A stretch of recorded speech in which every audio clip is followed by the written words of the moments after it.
We've all heard the stories. The spoilt couple, the tantrums, the split. But there are two sides to every story. It's an opportunity for us to understand why they did step down as senior royals and for us to understand what it is that they're searching for in life. When you have that level of independence, my goodness, you can do anything. Tonight, we hear Meghan and Harry's side. This book definitely is about getting the truth out there. This book has potential to have huge ramifications for their relationship with the other royals. What caused the rifts? Look, we're brothers. We'll always be brothers. We're certainly on different paths at the moment. I would imagine if there is any conversation that William could take back, it would be that one. And who is to blame? They felt it was a slight, they felt put out. No one in the royal family likes being taken by surprise. Was Harry really as unhappy as is claimed? Were Meghan and Kate really at war? Or did the couple simply demand too much? Kate and Meghan are not obligated to be best friends. There is an intense interest from the public to try and find out the unfettered truth. Meghan Markle made serious judgment calls and made considerable errors. Can the couple ever repair relations with the rest of the royals? I don't see them going back into the constraining embrace of the royal family. I think that they will fly free. And how kind will history be to Meghan and Harry? Yes, they were breaking free of the royal family. Yes, they were able to embark on a new chapter of their lives, but it came at a huge cost.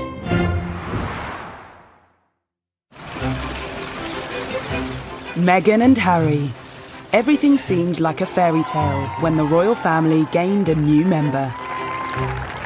I think they had the potential to be this amazing, celebrity couple. When they first got together, it felt like a real win, I myself was like, this is amazing. I'm loving seeing this. The wedding's going to be beautiful. And that's when the chip away started. Since then, it's been a turbulent 2 years for the Duke and Duchess of Sussex. And for many, they were to blame for everything that has gone wrong in the House of Windsor. But is that fair? I can just imagine what kind of struggle it was for them to see the constant lies, the constant made-up fabrication to sell papers, and that they were the human cost. Now, months after Megxit, we are witnessing the fight back. An explosive new book tells their side of the story, and it's causing breathless news coverage on both sides of the Atlantic. Now with the explosive new tell-all about the royal family. This morning, new revelations about Harry and Meghan's decision to step back as senior members of the royal family. And there could be some pretty stressful conversations for the royal family following claims made by a new biography of Prince Harry and Meghan Markle. Finding Freedom charts the relationship of Harry and Meghan from their first meeting to stepping back as senior royals. Everyone wants to know if this book is Harry and Meghan setting the record straight. They and the authors say they weren't involved, but that hasn't stopped speculation. I think it's hard to believe that they didn't have more than an interest in it, certainly. There's certainly lines within the books, even quotes that have come potentially from Harry and Meghan, and I think that a lot of people will be thinking that they had more of a hand in it than they have been letting on. A royal will always deny any involvement because that's the convention. The convention is that you never ever openly say that you have helped. But I think with Finding Freedom, when we read it, you can hear Harry and Meghan's voice. Finding Freedom is written by Carolyn Durand and Omid Scobie, two seasoned royal journalists. Another author who has first-hand experience when it comes to setting the royal record straight is Andrew Morton. His book, Diana, Her True Story, caused a sensation in 1992. He believes the objective of Finding Freedom is to set out Meghan's side of the story. This is basically trying to explain how Meghan approached the royal family and how she was dismayed by the easy criticism of everything that she tried to do. She's been frustrated by the fact that she's not been able to give her side of the story, that all kinds of stories have come out about her and she's not been able to answer back. And it's something which she's found immensely frustrating. It's an opportunity for them both, and in particular Meghan, for us to understand why they did step down as senior royals, why they've moved all the way across the pond, and for us to understand what it is that they're searching for in life. At the heart of the book is Harry and Meghan's decision to step down as senior royals. There are many reasons given, but crucially, we are told they were fed up being controlled by the royal institution. When they were told that they had to be brought within the confines of the Buckingham Palace machine, I think that's when they realised that their wings were being clipped and they weren't going to actually realise the stardom that they had set themselves up to be. The book claims there were concerns that the couple should be brought into the fold. Otherwise, the establishment feared their popularity might eclipse that of the royal family. I think they were particularly worried about William and Kate, that they might become more popular than them. And I think they just couldn't stand the idea of that. They couldn't stand the idea of this young modern couple, half of which is African American, potentially being more popular than William and Kate, who were their golden couple. Are we to read it that Harry and Meghan felt that the other households thought they needed reining in, slapping down? Because that's how I read it. I read it that Harry and Meghan felt that there was this conspiracy against them and that they felt that they ought to be put back in their place on a variety of levels. And they became more and more insular, more and more paranoid. And then they felt there was no option but to leave. It always reminds me of a top football manager saying that no one is bigger than the club. And I think that analogy is very, very true here, that they weren't bigger than the institution. And certainly the men in grey suits that they believe were stalking the corridors trying to clip their wings might have been an invention in their own heads rather than actually what was going on. Those men in grey suits, as Princess Diana used to call them, were allegedly another element pushing Meghan and Harry away. In the book, friends of the couple call them vipers, and it's claimed some of them simply didn't like Meghan and would stop at nothing to make her life difficult. One of the suggestions in the book is that the courtiers, or the vipers as Harry and Meghan apparently refer to them, were out to get them, that they didn't like Meghan from the outset. It may very well be the case that there was a courtier, maybe two, who had it in for Meghan, who felt that she was too different, too confident, too ambitious, too different from anyone who had married into the royal family before. Meghan's differences led friends to call her Duchess Different, a play on the often repeated claims she was known as Duchess Difficult inside palace walls. I think calling Meghan Duchess Different is very telling, and it shows the gap between the old ways and the new ways. We can appreciate the value that both represent and celebrate the difference rather than try to, push it down or make it look like it's something bad. As Meghan and Harry's relationship with each other blossomed, their relationship with the palace and the rest of the royal family seems to have soured.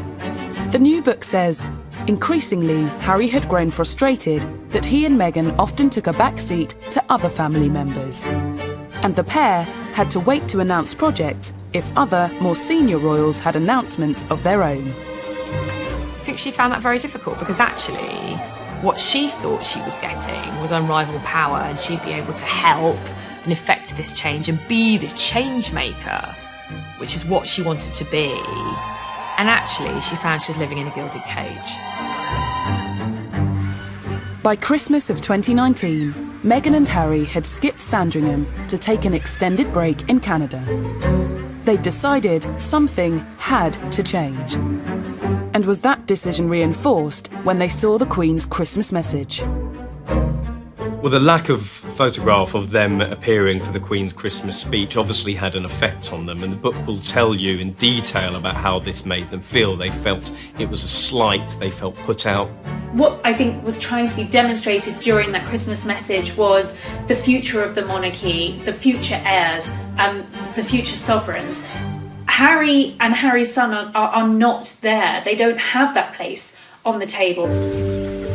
From the $18 million estate they were staying at on Vancouver Island, the Duke and Duchess of Sussex set Megxit in motion. Emails were apparently sent to the Queen and Prince Charles. But the book claims Harry thought he was being blocked from a meeting with the monarch, which led to an extraordinary plan. One of the most fascinating and new revelations in the book was that when they landed in the UK from their sabbatical in Canada, they considered detouring straight to Sandringham to try and get a meeting with the Queen. If they had done that, I think the Queen would have been quite shocked and surprised, and because, frankly, that's not the way things are done. And I think that's a lot of the problem here. Harry and Meghan didn't want to keep doing the way things are done. And the monarchy wasn't going to change things just for them. The monarchy's a supertanker. It just keeps on going, ploughing its own furrow. Harry and Meghan wanted to become financially independent, split their time between the UK and North America, but crucially, still carry out duties for the Queen. Eventually, the Queen agreed to issue a joint statement about her grandson's plans. On the 7th of January, the Duke and Duchess attended an event at the Canadian High Commission. The book reveals they were feeling nervous. They'd seen the planned statement and thought it showed a lack of warmth. It's meant a lot to us, and it's just important for us to start the year and say thank you. More concerning to them than that, reporters got wind of the plan to stay in Canada. A day later, the Sussexes made their shock Instagram announcement.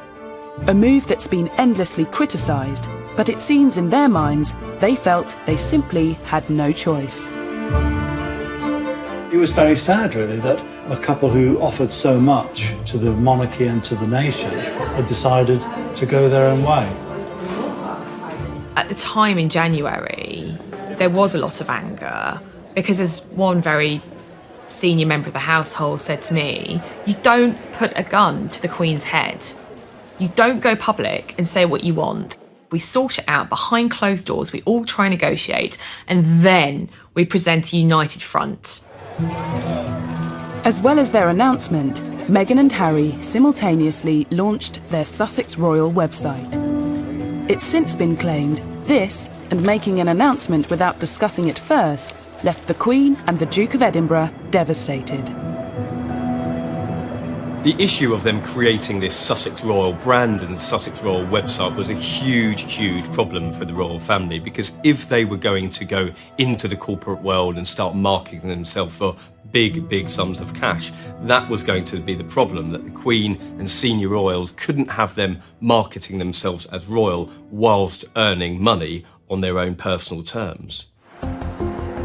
Crisis talks were needed, and on the 13th of January, Harry met the Queen, Charles and William at the famous Sandringham Summit.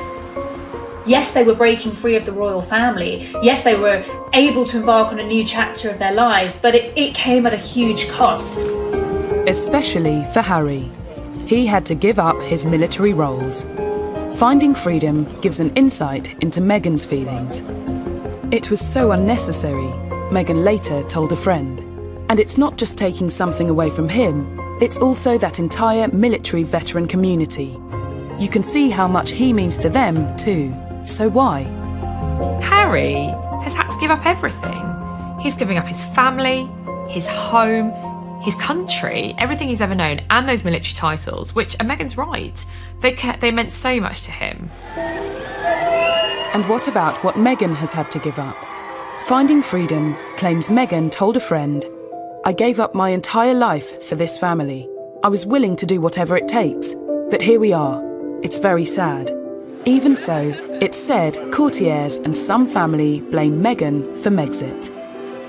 this girl who fell in love with a boy who happened to be part of the royal family, and she gave up her whole career to move over here to, of course, follow tradition and ritual, marrying into the royal family, and she literally couldn't win. And she basically gave up a part of herself, because that is what would have been expected of Meghan, expected of Kate, the Duchess of Cambridge.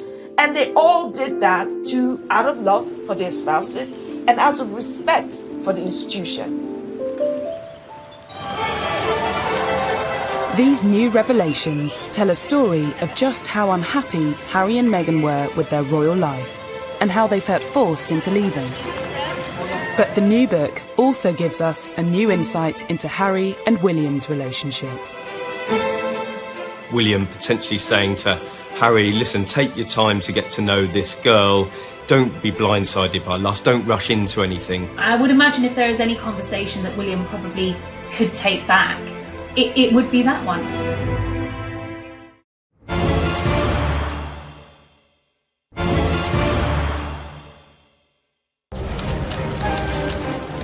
To understand why the relationship between Harry and his family broke down, you have to go back to the summer of 2016.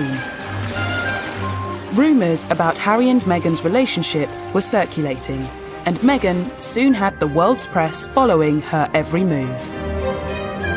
By November, Harry had had enough and issued an extraordinary statement asking the press to leave his girlfriend alone.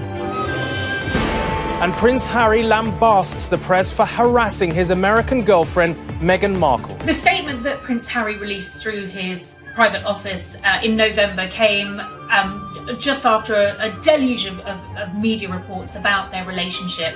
I mean, the statement was a bombshell, perhaps the first of what we were to expect from the Sussexes, in that it was certainly the most personal statement I've ever read from a senior member of the royal family. This was also confirmation that Meghan was his girlfriend. Don't forget, up until that point, it was only speculation. It's now been claimed the statement caused tension in the family. Not because of its content, but because of its timing. It immediately took attention away from Charles and Camilla. They were on a diplomatic tour of the Middle East. Well, Harry's decision to write this statement himself and give the family only 20 minutes notice that he was putting it out was absolutely catastrophic. It torpedoed Prince Charles's tour of the Middle East, which went down like an absolute lead balloon in the palace. The royal family has strict protocols in place to ensure they don't overshadow each other's work. Something Harry appeared to overlook when he attempted to protect Meghan. I think one of the themes that is explored in Finding Freedom is the jealousies of some members of the royal household and some courtiers of the level of attention that the Sussexes were getting. There was a point when Charles and Camilla weren't even getting a look in. All the tabloids wanted to run was stories about Meghan and Harry, and that became a problem. And I think there's definitely some truth in the fact that Charles at times has felt a bit jealous, maybe, of his son's public profile, because for a long time William and Harry were getting really, really positive publicity, and Charles, of course, had dreadful publicity. Harry's statement caused shockwaves in the palace and allegedly upset the Prince of Wales. But looking back, this wasn't the first time Harry had come out in vocal defence of his girlfriends. In 2005, whilst dating Chelsea Davy, he gave a frank interview to mark his 21st birthday. I suppose that is the media in general. There's truth and there's lies, and unfortunately I can't get the truth across because I don't have my own column in the paper, which I'm thinking about getting. It does irritate me because obviously I get to see how upset she gets, and I know the real her. I don't think Harry's changed an awful lot over the years. He's become far more considered and far more aware of what's going on in the world. At the same time, his hostility to the mass media and to photographers and the paparazzi in particular hasn't changed one jot. So he was hostile to them before and is hostile to them now, to the point where he has, in his own mind, more control over his life. Less than a year after the statement, there was another incident, this time between Harry and William. Finding Freedom details a conversation that supposedly took place just before Harry proposed to Meghan.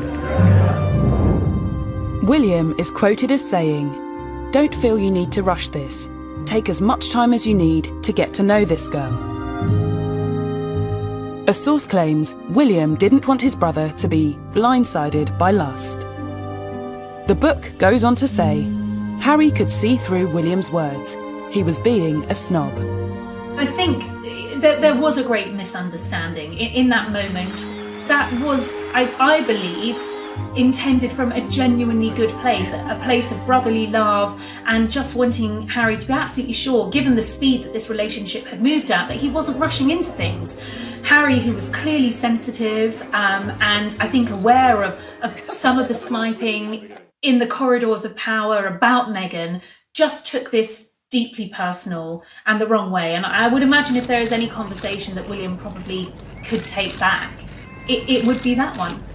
I think William was just trying to look out for his younger brother. Now, maybe it goes to the heart of their relationship and Harry was frankly fed up with playing third wheel, effectively, to William, Kate and Harry. I mean, sometimes when the three of them did jobs together, I'd go and watch them, and I did feel a bit sorry for Harry. You know, Kate and William were always first because, you know, in the line of succession, William's always first, and Harry was always slightly trailing behind. So did William ever really accept Meghan? Rumours of a rift refused to go away. During Christmas of 2018, William appeared to ignore Meghan outside church. The following Easter, another incident, on the Queen's 93rd birthday. The footage appeared to show the brothers avoiding each other. Is there petty jealousy? Yes, because I think there is between any family. Show me any family in the world where there's not jockeying for position, or one sibling doesn't think, oh, you know, that sibling shouldn't have had that, or etc. That is family. That is the human condition. I do think this is War of the Wales's party, but this is also the British royal family. This is what they do. They argue, they fall out, and then we make a drama out of it. But for some, Harry and William's fallout is far more serious. This was a devastating blow to the British people, and indeed members of the Commonwealth, because they have looked to William and Harry as being the successors. So to see a divide between those really did tear at the very fabric of the British public's relationship with the royal family. From an early age, there was clearly a friendly rivalry between the brothers. Would you live together again? Nice experience being the same? Well, bear in mind I cook him and feed him basically every day. I think he's done rather well. You told us the other week that he did all the washing up. He does do a bit of the washing up, then he leaves most of it in the sink and then it comes back in the morning and I have to wash it up. Oh, the lies. Lies. I think the difference between William and Harry has a lot to do with succession in the royal family. William knows that at one day he will become king. Harry knew that the reality of that was very, very unlikely that he would ever sit on the throne. So in many ways, he lived a life free of those shackles. He was the rogue and renegade prince. And there was nothing wrong with that in Harry's eyes. And seemingly there was nothing wrong with that in the House of Windsor's eyes either, because it made him more relatable and it also modernised the monarchy. Tension between the brothers was confirmed by Harry himself during a bombshell interview with Tom Bradby. There's been a lot of talk in the press about rifts with your brother. How much of that is true? Look, we're brothers. We'll always be brothers. We're certainly on different paths at the moment, but I will always be there for him, and as I know, he'll always be there for me. You know, we don't see each other as much as we used to, but you know, it's just, as I said, as brothers, you know, you have good days, you have bad days.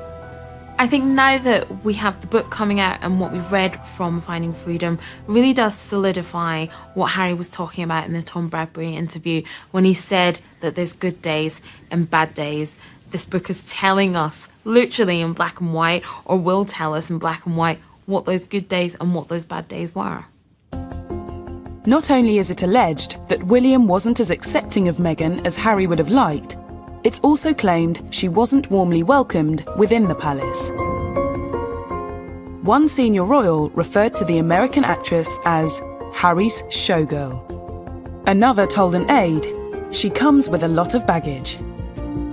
And a high-ranking courtier was overheard telling a colleague, "There's just something about her I don't trust." It is alleged that a senior member of the royal family referred to Meghan as Harry's showgirl. We don't know which senior member of the royal family this is. According to another source, a courtier said that she came with a lot of baggage. And to a degree, Meghan did come with baggage. She wasn't the virgin bride marrying into the royal family. I think it was celebrated that she was from a dual heritage, she had a black mother, a white father. There was a great excitement about the fact that she was akin to a Hollywood movie star, not A-list, but still famous in her own right. Meghan was a senior royal for, an incredibly short time. And I think if we look back at that short time, she was almost immediately hounded by the British tabloid press. And there wasn't there really wasn't. It's very hard to find a really kind article about Meghan that was rather ruthless, to be honest. Now, with thousands of miles separating Meghan from the palace and Harry from his brother, it remains to be seen if Harry and William's relationship can ever be the same again. I definitely think the dust needs to settle, and it may not happen next week or the next weekend or the one after that, but there's definitely a way back from this, and their relationship can be repaired. The irony about this book, in many ways, is that the brothers were just getting to a stage in their relationship where they were on a more even keel. I was told that communication had resumed between the brothers. We don't know whether they've spoken in light of the excerpts from this book, but one can only imagine that this has done nothing to improve relations that were strained in the beginning, and at this stage must seem pretty beyond repair. Finding Freedom not only claims to know what happened behind the scenes with Harry and William, but sheds a light on the rumours of duchesses at war. I think there was a lot of excitement that Kate and Meghan would have become best buddies. However, when you look at it on the face of it, they were very, very different women from very different backgrounds. They were already going to have very different roles with the institution. And I think the pictures of them laughing and joking at Wimbledon were probably the best it was ever going to get.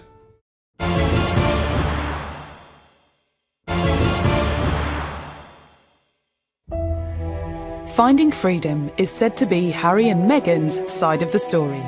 It claims to provide a new perspective to all the stories, rumours and gossip that we think we know.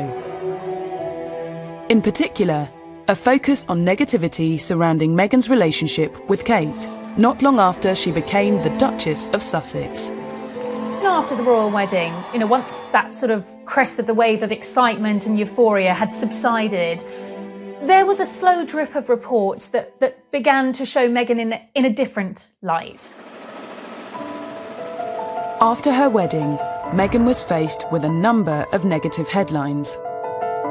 One in particular seems to have angered the Sussexes. It was reported that Meghan had made Kate cry during a bridesmaid fitting. Finding Freedom details the incident. Some of the children weren't cooperating, and there was a lot going on. Everyone tried to help where they could, but it's never easy with kids at fittings. There were no tears from anyone.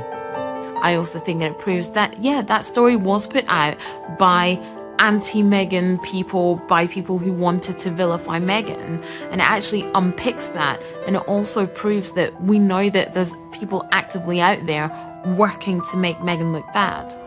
There are always two sides to every story, but Kate either cried at that dress fitting or she didn't, and there are only a couple of people who know if that actually happened. It's interesting that is one of the stories that is contested in Finding Freedom. What Finding Freedom doesn't do is actually explain what did happen. Whatever the truth, Meghan and Kate's relationship soon became a favourite topic for the tabloids. I I think as soon as Meghan married into the royal family, the comparisons between Meghan and Kate were constant. And Kate is English. She's an English rose, and she does everything the right way. But she will be the future queen. I think there needs to be some leeway for Meghan and Harry because, you know, he's now much further down the peg line as far as inheriting the crown. I think there was a lot of excitement that Kate and Meghan would have become best buddies. However, when you look at it on the face of it, they were very, very different women from very different backgrounds. They were already going to have very different roles with the institution. And I think the pictures of them laughing and joking at Wimbledon were probably the best it was ever going to get. Despite the press rumours the Duchesses were at war, Finding Freedom claims the relationship between the sisters-in-law was less tense than reported. It does, however, reveal they struggled to move past the distant politeness of when they first met. It was very easy for us to escape into this storyline that Meghan and Catherine were best friends, that William, Harry, Meghan and Catherine represented the Fab Four, this union of young royals that were set to take control and modernise the monarchy. It wasn't the case at all. Just 1 year after they were photographed laughing together at Wimbledon, new photographs emerged of Kate and Meghan together at a polo event. This time, the atmosphere appeared a little less friendly. The book notes there was a cordial but distant rapport. So it was a big exclusive event in the summer of 2019, and both Kate and Meghan were there with their children. In fact, it was probably one of the first times we'd seen Meghan out and about with baby Archie. Kate was watching the children playing on the field while watching the polo, but the real striking thing was that the two women were not speaking. They weren't even conversing for most of the day, and I think that was quite a bit of a realisation for the British public, and quite a disappointment as well, that these two women were not going to be the best of friends. It's reported Meghan had wanted a strong and close relationship with her sister-in-law. The book details that Meghan had initially hoped that Kate would potentially reach out to her and help guide her as somebody who had married into the institution, but the offer never materialised. It goes on to say, Kate felt they didn't have much in common, other than the fact that they lived at Kensington Palace. So while there might have been an expectation from Meghan that Kate was going to sort of sit down and show her the ropes, perhaps that was an unrealistic expectation. You know, the Duchess of Cambridge is a busy woman, but Meghan clearly took that quite personally. In the same weekend Finding Freedom dominated the papers, Emily Andrews broke the story that friends of the Cambridges say Kate rolled out the red carpet for Meghan. So who was to blame for this coldness? I think it seems that Meghan had a very unrealistic expectation of her relationship with Kate. I mean, if you look at it from the Cambridges' point of view, they don't know this woman at all. From their point of view, they absolutely did welcome her into the family. William and Kate invited Meghan and Harry to apartment 1A. Kate met Meghan pretty early on in the relationship, and I think from William and Kate's point of view, they did try and help as much as possible. But they were at a very different stage of life. With friends of William and Kate refuting stories from Finding Freedom, the public is once again presented with two sides of the story, unsure which side is telling the truth. By the time Harry and Meghan's final royal engagement came around in March of this year, the tension was clear for everyone to see. At the Commonwealth event, Meghan appeared to wave to Kate, but the gesture wasn't acknowledged. I was sitting behind William and Kate and Meghan and Harry a few rows back with other members of the press at that service, and there was absolutely a tension between the two couples. While Kate turned around to speak to Edward and Sophie Wessex, she just didn't acknowledge Meghan and Harry at all, and that was very obvious. Finding Freedom notes that after flying straight back to Canada, Meghan, at that point couldn't imagine wanting to set a foot back into anything royal again. There is no doubt that certain plot lines sell newspapers and sell magazines. And initially, what sold was the remarkable story of these 4 young royals and the tight union that they supposedly had. But in reality, that just wasn't the case. Finding Freedom has done nothing to quell the fascination with the Duke and Duchess of Sussex, presenting another side of the story and asking if the criticism facing the Sussexes has been fair. The whole story about Meghan wanting, the chapel for a wedding to smell a certain way, and then people find out that Kate wanted the exact same thing, but Kate is not being crucified for that, however Meghan is. That just highlights again that this toxicity against Meghan is coming from a very deep place of bias.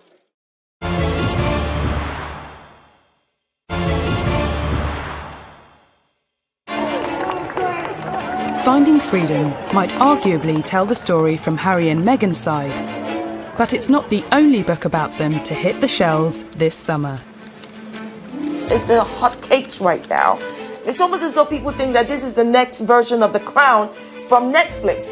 I think that there is a battle at the moment amongst authors to try and tell or answer the unanswered questions as to what led to the split. It's a fine line of who knows what and who actually to be able to trust when all these books are coming out all at once.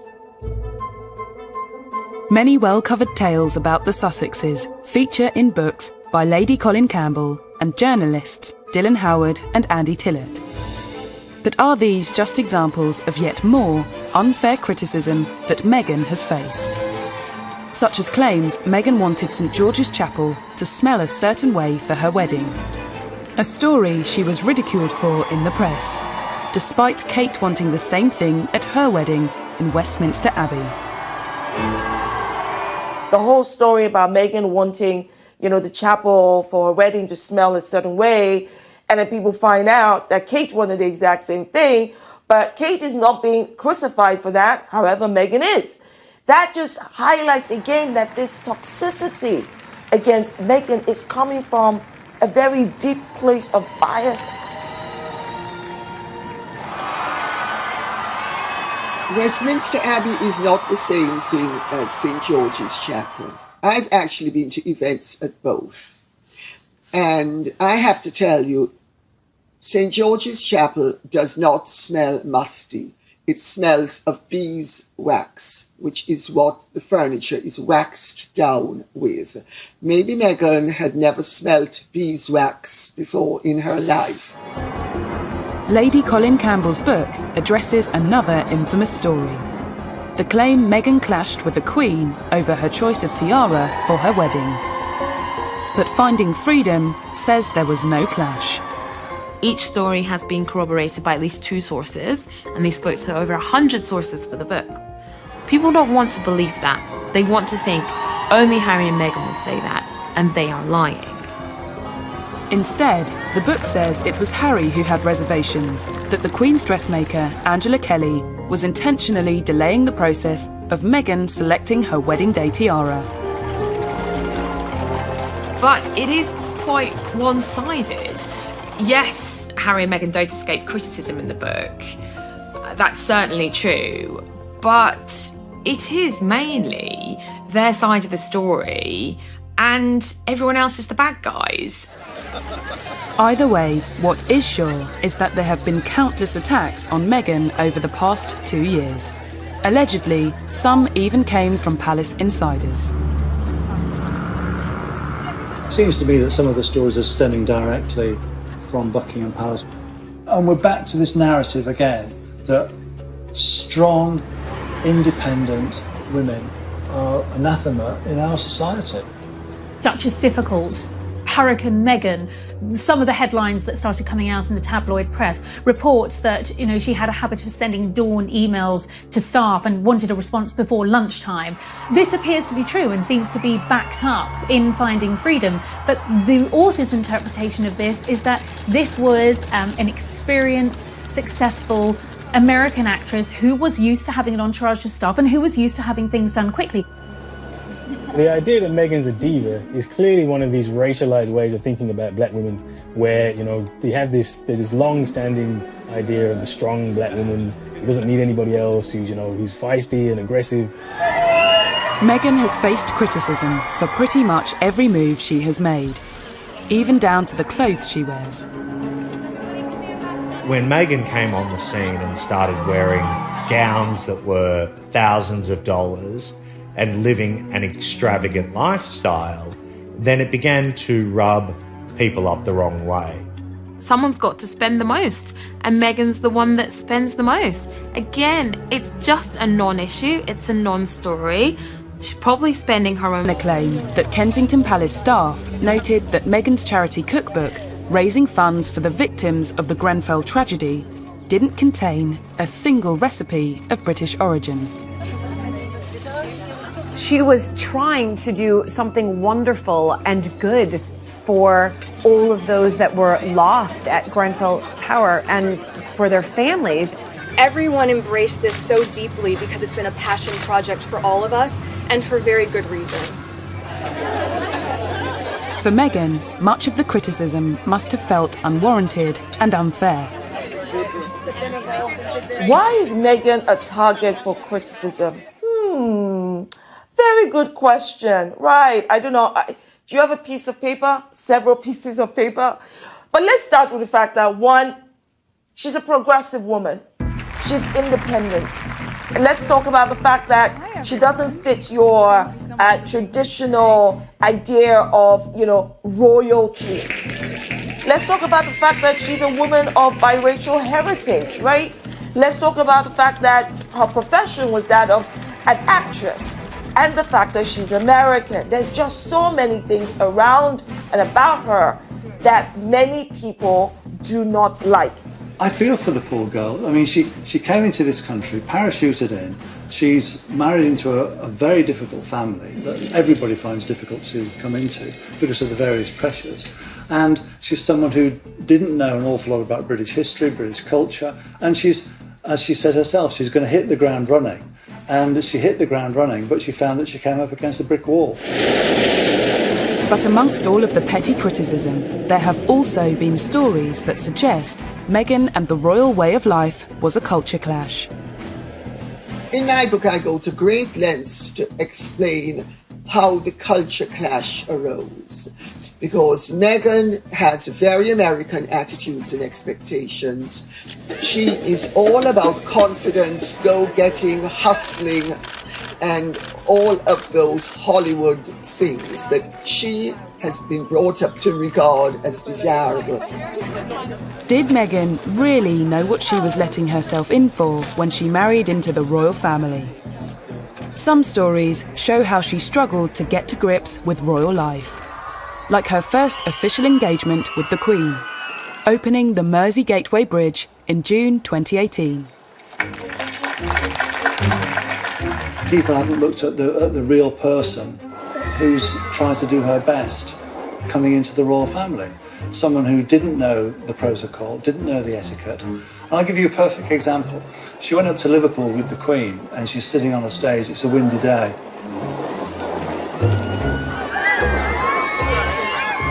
She doesn't know what side of the car to get into, to get out of, what hand to hold her handbag in, and you can see that kind of confusion in her face.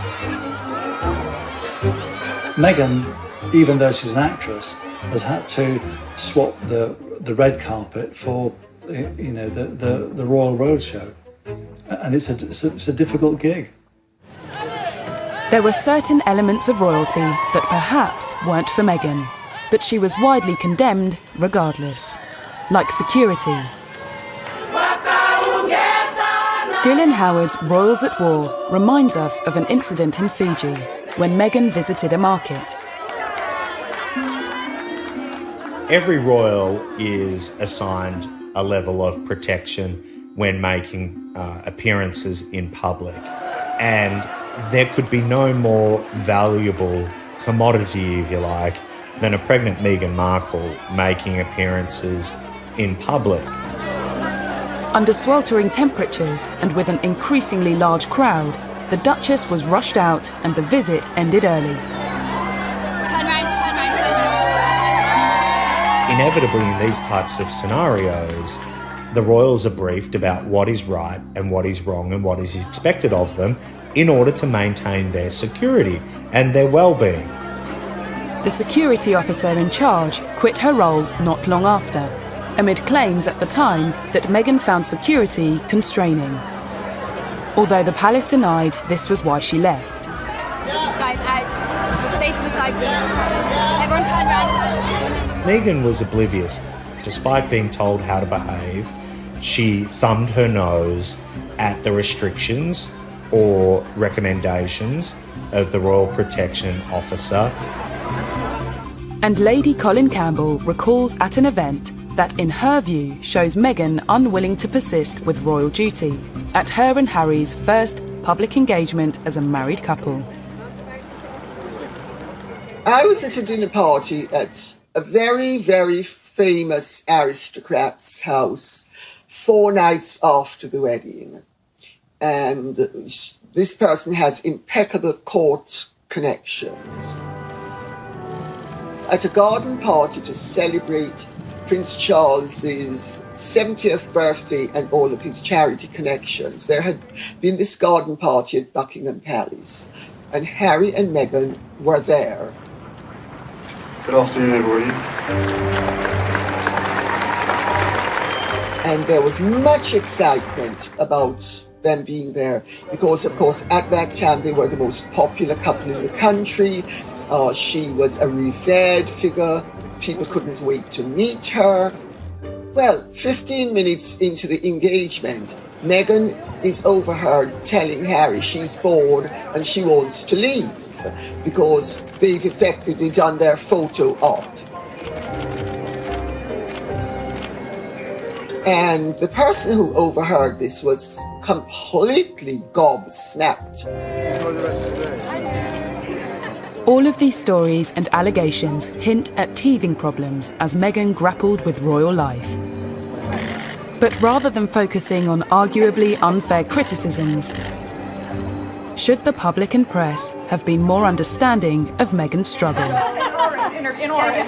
After all, it's something that is very different to what she was used to. That's one of my favorite parts of being there. On the face of it, everybody was very, very excited when Meghan came on the scene. She was hugely successful in her own right. She'd spoken on the world stage on big issues like the UN, human rights, girls' education. I think there was an awful lot of interest and excitement with her coming on the scene, but she definitely wanted to hit the ground running. She'd said that herself, and I think that in certain sections of the palace that was quite difficult because there were certain processes, protocols that had to be followed, and when these two worlds collided, there was definitely a clash that couldn't be avoided.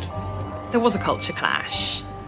American divorcee, biracial, actress, woman of substance, 21st century girl from Los Angeles, versus the pale, male, stale, and very white British monarchy. Yes, we have a woman as our head of state. Yes, we have a woman as our queen. But it is still an old-fashioned institution. It's done in tradition is all, duty is all. And that's not very woke or 21st century. Coming up, did Meghan feel she lost her ability to speak out when she became a royal? That age-old mantra, which has stood the royals in very good stead, never complain, never explain. I think most people would say that she absolutely didn't understand that. And now that she and Harry have left, is she getting her voice back? It's been very empowering and inspiring to see and to hear what they've had to say.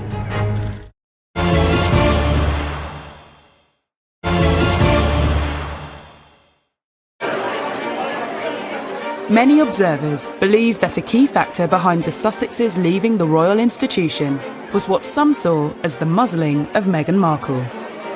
Before her marriage to Prince Harry, she'd used her media profile to highlight social issues close to her heart.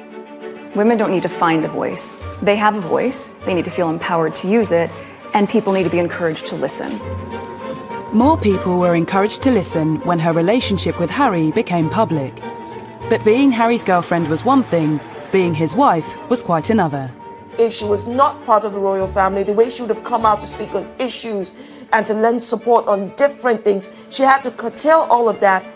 You can speak your mind as a celebrity. You can align yourself with different politicians as a celebrity. You can't do any of that as being a member of the royal family. The blogs and all that stuff, that's just been silenced 100% to fit this role. Maybe one of the reasons for them wanting to leave is so that she can go back to doing it. And following her move to Los Angeles, despite the lockdown, Meghan Markle is out there speaking her mind once again. All of you are out there campaigning, fighting the right fight, being on the right side of history and ensuring that we can get closer to seeing this truly as our past and not something that we have to revisit again and again and again. Meghan and Harry have given, recent Zoom virtual talks to many from the younger generation. They've definitely been able to speak about matters that are at the heart of them and matters that are important to them, like Black Lives Matter. The only wrong thing to say is to say nothing.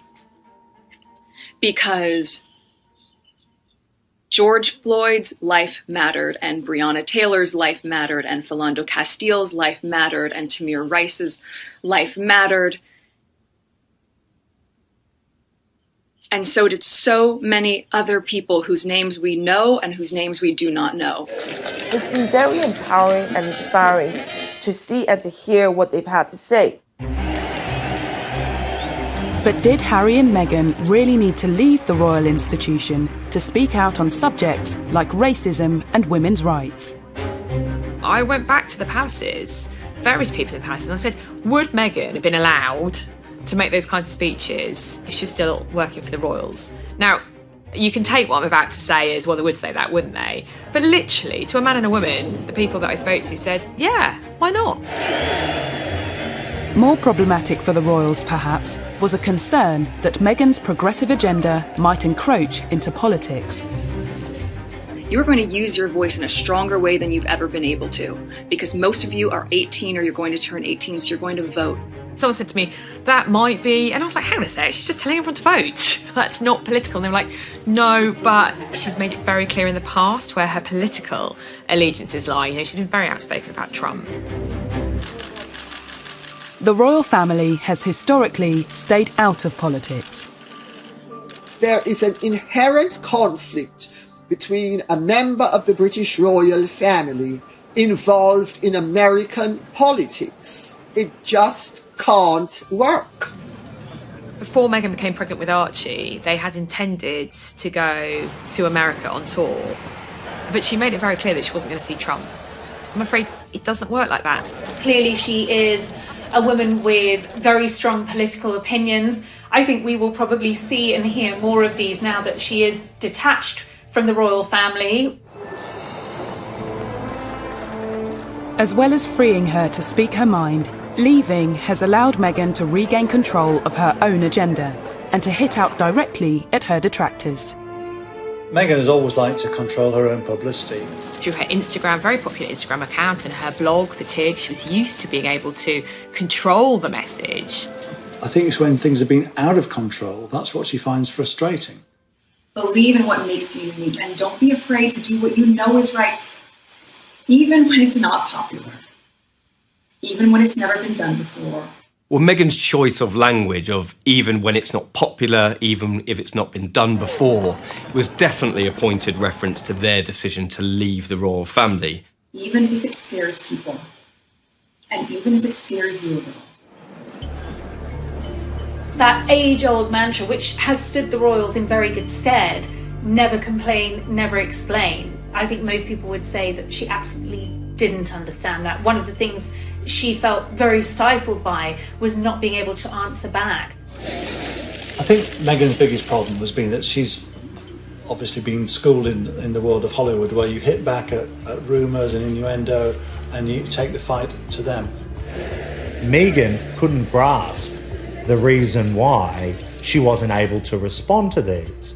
Well, there was so much more at stake than just Meghan Markle. The whole House of Windsor needed to be considered in whether or not she was to respond to an allegation that was levelled against her. And that narrow-mindedness goes a long way to explaining why her and Harry would ultimately leave the family. And I think this book is largely been written to put her side of the story across. And regardless of their personal influence on the book, it hasn't been the only outlet for the couple's grievances. Harry and Meghan take on the tabloids. She is suing a newspaper for publishing a private letter to her father. The letter related to Thomas Markle's various dealings with the media, following his non-appearances at the couple's wedding in May 2018. And within the court documents, some of Meghan's complaints about her treatment within the House of Windsor have been laid bare. She has used the courts as a forum to get her version of events out into the public. Meghan's detractors say she's attempting to manipulate the media and claim the revelations in her court evidence and writing the letter to her father in the first place are evidence of this. If Meghan expects me or anybody else that I know who has a brain to think that she wrote that letter for anything except damaging her father's reputation and boosting her own and excusing her, she better think again.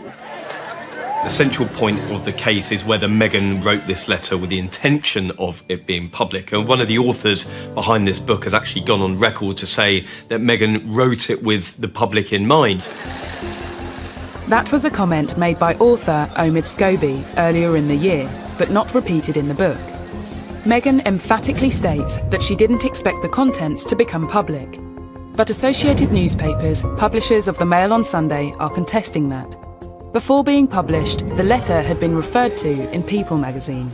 She may have given her friends permission to speak to People magazine. Friends have been spoken to at some point, but I genuinely think that was a letter between herself and her father, and I don't think she wanted it to be in any of the papers. She would have been very frustrated that it was published without her knowledge. It will be up for the courts to decide of whether this was an issue or whether she did know or didn't. I think it must be very sad and exhausting for Harry and Meghan to have had to undertake this court action. They're forced to go through this vicious cycle of seeing more lies and the same lies come up and people buy into it and people dig into it. So it has to be exhausting for them, but I have to say, it is the right thing to do. Since beginning the court proceedings, both Harry and Meghan have been accused of hypocrisy in their dealings with the media. Whether or not she wanted the letter leaked is really unknown at this point. But what I can say with certainty is that she does want certain stories leaked. In the book Finding Freedom, it says that she worked with the paparazzi. She tipped them off, and she tipped off local journalists because she was trying to further her own profile.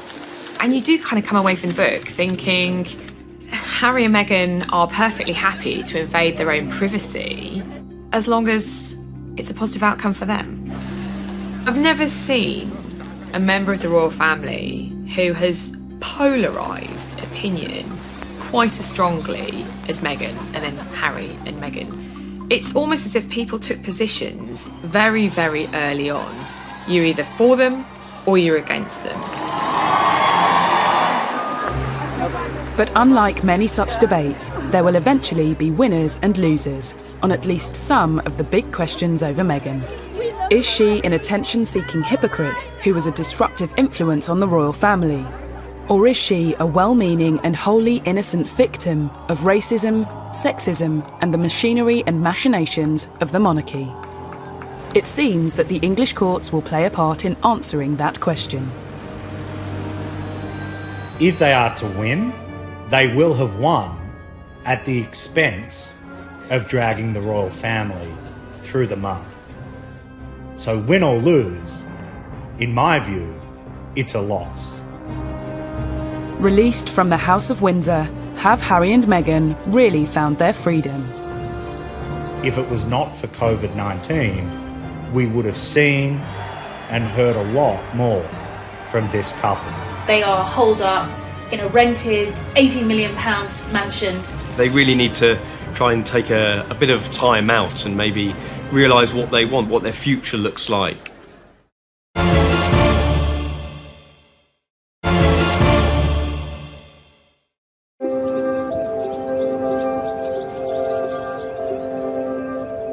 Meghan and Harry have begun their new journey in Los Angeles, and released from the shackles of the British monarchy, their new life is laid bare in a revelatory new book, Finding Freedom. But are they?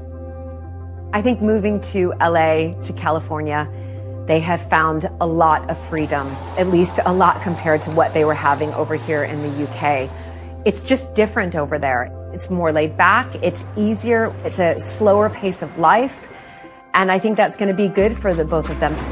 They really need to try and take a bit of time out and maybe realise what they want, what their future looks like. They're not in the public eye as much as they were over here. So I think they've got a real opportunity to slow down, to figure it out, and to find happiness. But if finding freedom is their goal, 2020 hasn't been the easiest year in which to achieve it. Have they actually found freedom? Not really. No one could have predicted this pandemic, but the reality is that they are holed up in a rented £80 million mansion in Beverly Hills, taking on the paparazzi because they believe they have invaded their privacy by taking pictures of them. The idea that they are almost prisoners in their own home doesn't suggest that they have found freedom. The Duke and Duchess of Sussex launched another legal action, this time in the US, after drones were allegedly used to take pictures of their infant son, Archie. These reports of the drone that's flying over their LA home and they're trying to find that person, and then they will sue that person. It goes to show you that they will not put up with the invasion of their privacy at all. Some believe that for a couple seeking freedom and wary of the paparazzi, moving to Los Angeles was a strange choice. That remains the great paradox of a decision to move out of the royal family to avoid the limelight and move to a place where the limelight shines brighter than anywhere else in the world. They've gone to the capital of the world. In LA, freedom of expression is paramount. I think that we're seeing how they're trying to achieve the privacy that they want by suing publications, and they probably won't stop until they stop being pursued. So I think this will definitely put caution in a lot of journalists and a lot of photographers, and being very, very careful about what they print. The Sussex's battle is far from over when it comes to protecting their privacy. But what does the future hold when it comes to their financial freedom? I think we're going to see a lot more of Meghan and Harry making speeches. I've been told the Obamas' business model is something that they're very much aspiring to, which could earn them a very lucrative income indeed. I mean, public speaking engagements alone could earn a couple hundreds of thousands of dollars. And I'm quite sure that in California, where they're now based, that there will be all kinds of companies that will want to see them on their boards. And I can well imagine, for example, Meghan going on board of a major international company to look at gender issues. There's much speculation about the path that Meghan will take. But what about Prince Harry? The break from the royal family meant giving up all his military titles, and which took up an awful lot of his time. I think he probably took that quite hard, and I think that was a bit harsh, but I'm hoping that he can continue to work with veterans in some form, perhaps in America, and continue that line of work, because he was genuinely passionate about it. If, as seems likely, Harry has more difficulty than Meghan in acclimatising to this new life, might some kind of return to the royal fold be possible?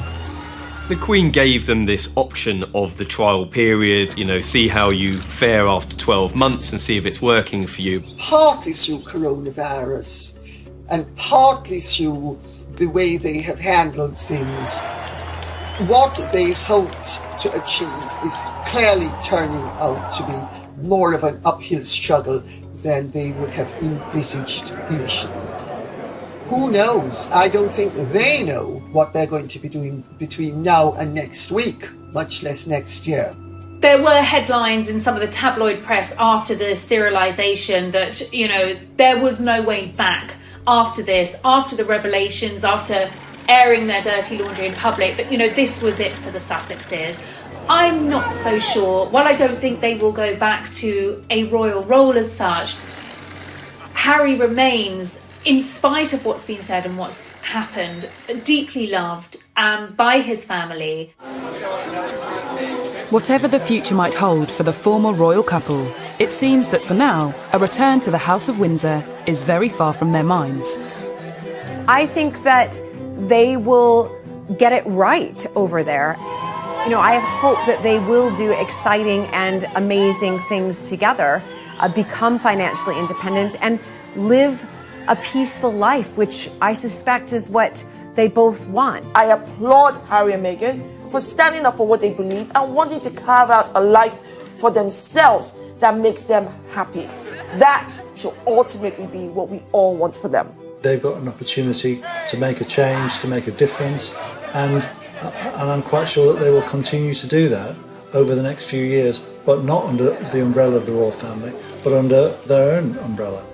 In 2018, William, Harry, Kate and Meghan were being hailed as the golden generation who'd build a new 21st century monarchy.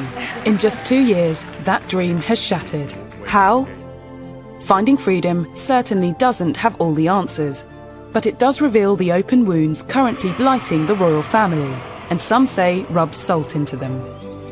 There are two sides to every story. Which one to believe?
considerable errors.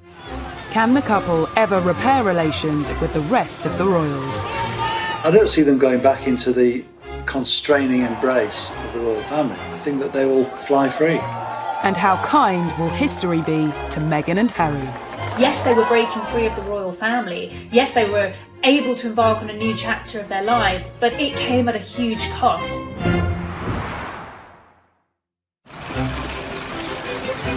Meghan and Harry. Everything seemed like a fairy tale when the royal family gained a new member. I think they had the potential to be this amazing, celebrity couple. When they first got together, it felt like a real win, I myself was like, this is amazing. I'm loving seeing this. The wedding's going to be beautiful. And that's when the chip away started. Since then, it's been a turbulent 2 years for the Duke and Duchess of Sussex. And for many, they were to blame for everything that has gone wrong in the House of Windsor. But is that fair? I can just imagine what kind of struggle it was for them to see the constant lies, the constant made-up fabrication to sell papers, and that they were the human cost. Now, months after Megxit, we are witnessing the